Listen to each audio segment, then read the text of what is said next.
Turns out the US government's new rules will benefit Tesla enormously.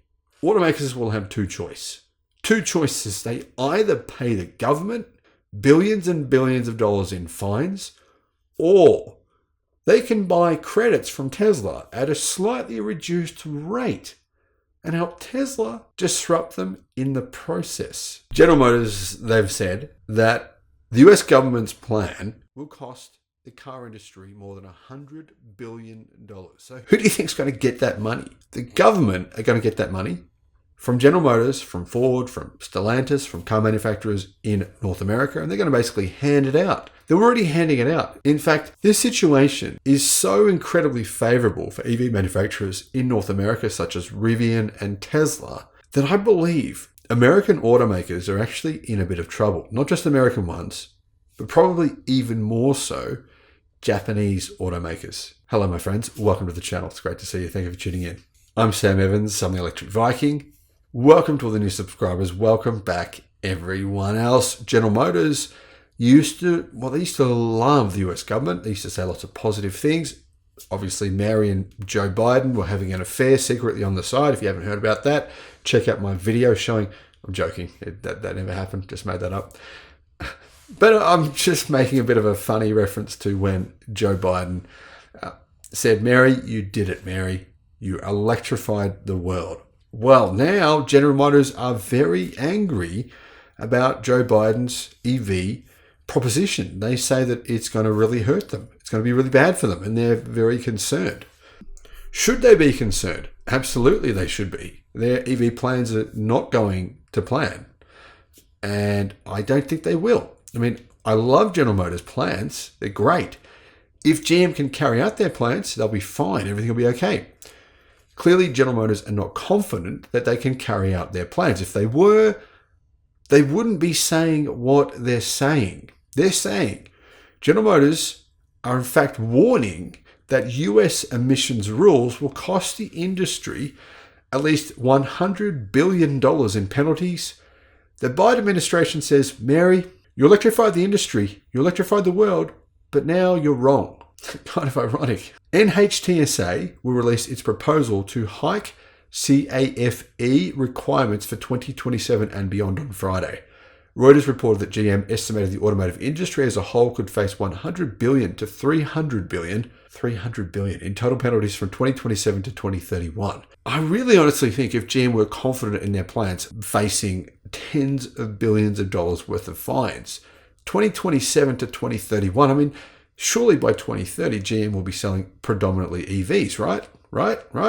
No, maybe GM aren't so confident in carrying their plans out. Otherwise, they wouldn't be saying what they're saying. That's what I think, guys. If you disagree with that, I think that's the only logical conclusion to draw here.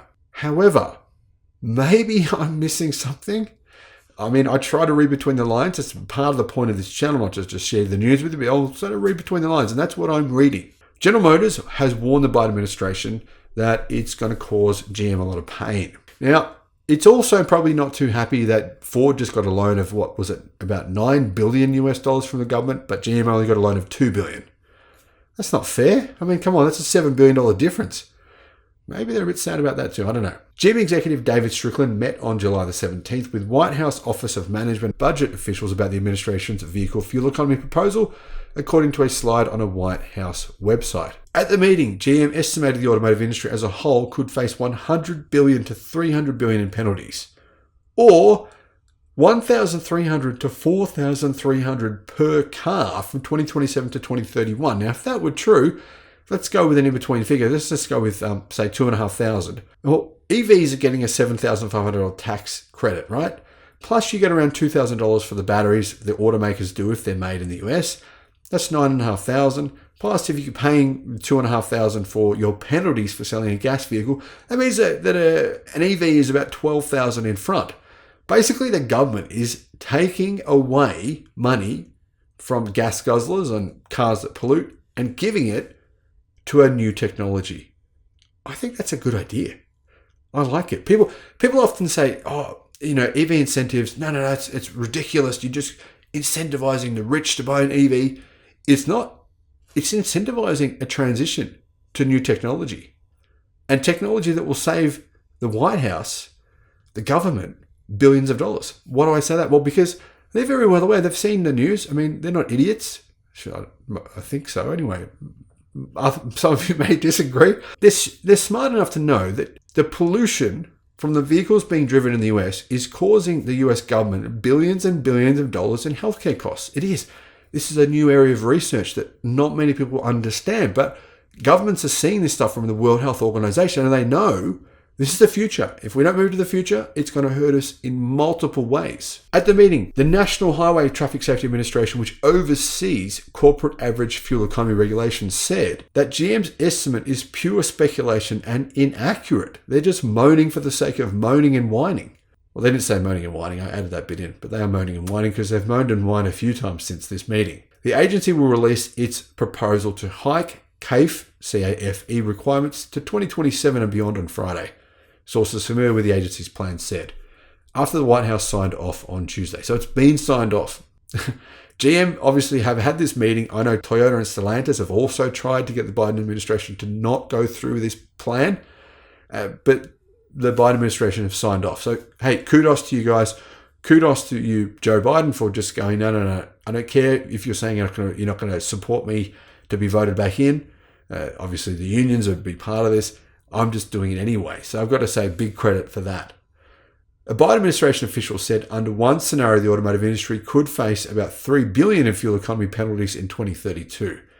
But the 100 to 300 billion General Motors number is ludicrous. Another official told Reuters NHTSA's preferred proposal is estimated to save consumers more than $50 billion on fuel over a vehicle's lifetime and reduce oil use by more than 88 billion gallons through 2050. Overall, the benefits of the rule would exceed costs by more than 18 billion, the official said. Yeah, that's cool. And how often do the government make short-sighted decisions where they're just doing what's good for them for their term? You know, what's good for us?